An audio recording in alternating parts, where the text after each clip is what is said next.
are working on GMetrix Word Expert Practice Exam 3. We're on the 5th project called Menu. Task 1 asks us to go ahead and save the image or the graphic at the bottom of this page. So we want to go ahead and select it. And then what it wants us to do is to save it as a quick part. So we're going to go to the Insert tab here at the top. And we're in the text group. We're going to click Quick Parts. We'll click that drop down. What we want to do is click Save Selection to Quick Parts Gallery. Here in the name part, we want to type in Fireworks, capital F. And it tells us to accept all the other defaults. So we'll go ahead and click OK. We can click Mark Completed.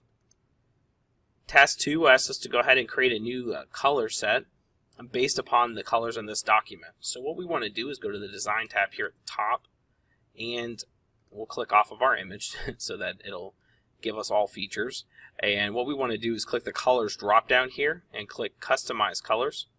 And now it's basing the colors in this section on the document itself. And so, but what it wants us to do is to change the background dark 2, and it wants us to select black background 1. And for our accent color, it wants us to select red. If you're not sure, make sure you hover. It'll tell you exactly what color you're about to select. And we want to call this Banquet Menu Colors. We'll click Save. We can click Mark Completed. Task 3 asks us to go ahead and select the text within the body of this from appetizer to vanilla bean ice cream. And what we want to do is drop the font size to 10. So I'm on the Home tab.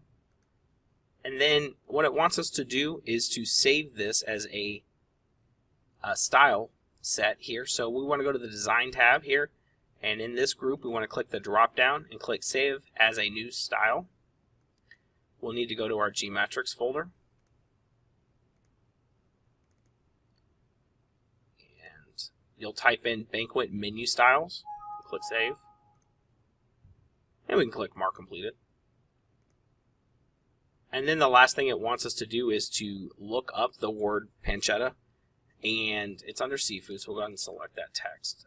And what we want to do is apply a translation for that. So we're going to go to the Review tab, and in the Language group, we're going to click Translate, Translate Selected Text. We'll go ahead and select Yes. And from the From, we want to go ahead and select, where is it?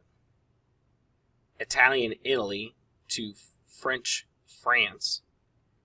Notice that it comes back as bacon, and all we need to do is click Insert, and it replaces that word for us. We'll go ahead and click Mark Complete.